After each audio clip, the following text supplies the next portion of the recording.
morning and welcome to English language class, children. I hope you are hale and hearty and doing good. In the last two videos, I taught you idioms.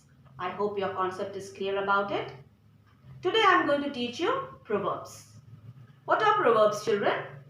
Proverbs are short sayings that has been used again and again. They express a truth or a piece of advice based on common sense or experience. So today I am going to teach you a few proverbs. I am going to explain you the meaning of these proverbs, and I am also going to show you some examples with these proverbs. So children, while I teach you, I want you to be attentive and listen to me very carefully. And please concentrate on the screen. So let's get started. Let me read out the first proverb for you, children. Where there is a will, there is a way. Let me explain the meaning of this proverb now. When a person really wants to do something, he will find a way of doing it. Willpower will defeat any difficulty. So children, if you have a strong willpower, nothing is impossible. Let's look at a few examples here. Let me read it out for you. The first example. The man drove through 8 countries in his car. What made him do so? It is true, where there is a will, there is a way. Because the person had the will to drive through 8 countries, he was able to do so. Otherwise, if there is no will, it is not possible. So, where there is a will, there is a way. Now, the next example, children. I completed my graduation despite my father losing his job and not being able to pay my fees, because where there is a will, there is a way. When you have a will to do something, you are always able to do that. You don't find excuses. Now look at the second proverb, children. A friend in need is a friend indeed. Let me explain the meaning of this proverb. A friend who helps you when you are in trouble is a real friend. It is used for a person who helps at the time of requirement and need. So children, if you are a true friend, you will always help your friend when he is in need. Or if you have a friend who helps you when you are in need, he is a true friend for you. Let me read out a few examples here. The first example. He stayed with me throughout the time I was in the hospital.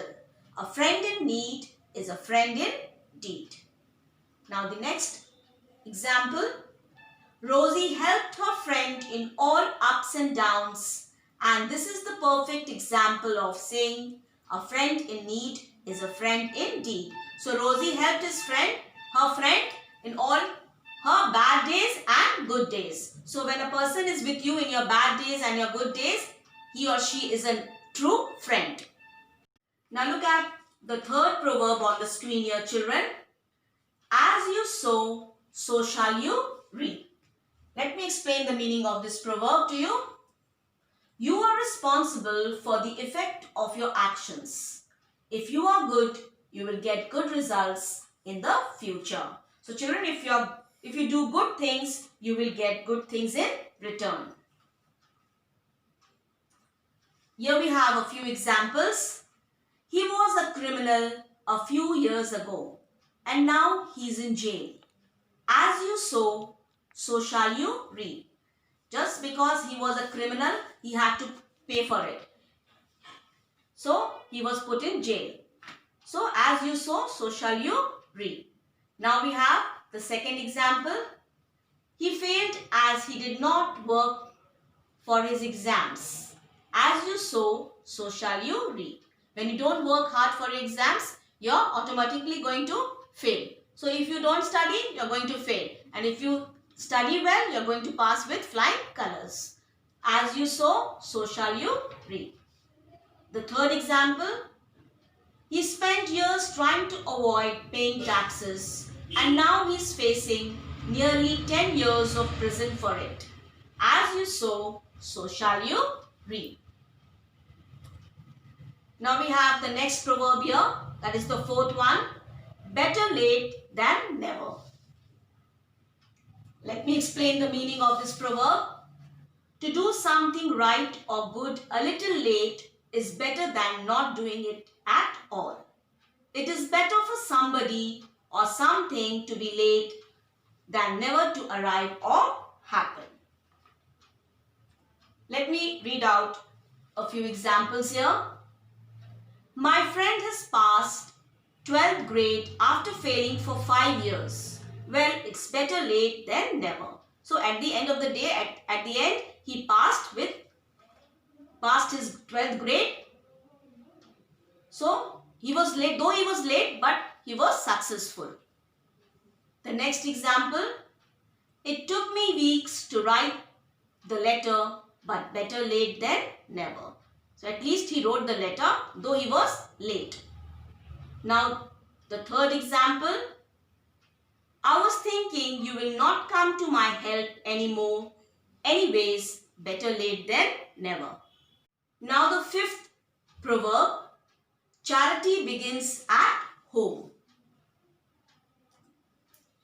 People should first take care of their near and dear ones and then help others. Be generous to your family before helping others. Now look at a few examples here. Let me read out the first one. She spends hours and hours on social work and neglects the children, forgetting that charity begins at home. When you're working outside and you're not paying attention to your house, you're neglecting the work at your place. But you should not do that. First, you should take care of your home and family, and then you should take care of things outside. The second example, Mr. Das distributes food outside the temple and starves his maidservant at home, forgetting that charity begins at home. Now we have the sixth proverb here. All that glitters is not gold. Whatever looks good may not be good.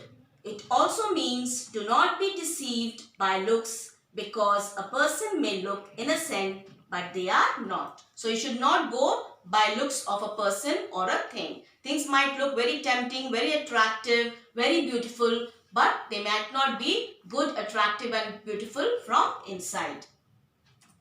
Here are a few examples.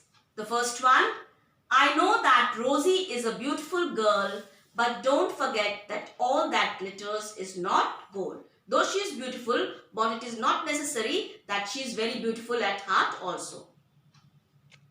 So don't get carried away by beautiful things which look beautiful from outside. The next example, my grandfather advised me to be careful about making new friends, because all that glitters is not gold. Friends might look very nice from outside, very helpful, but when times come, when need comes, they don't stand by you. So they are not real friends. You have to be careful while choosing friends. The next one here. Mark recently bought an attractive wristwatch and it stopped after few weeks. All that glitters is not gold. The wristwatch looked very beautiful and attractive from outside, but within a few weeks, it stopped working. So all that glitters is not gold. I hope you have understood the meaning of these proverbs, children, and your concept is clear about these proverbs. So I want you to do one thing, children. I want you to go through this video 2 to 3 times and write these proverbs with their meanings and the examples in your rough notebook. Okay, children, I hope you understand. That's all for today. Thank you and have a nice time.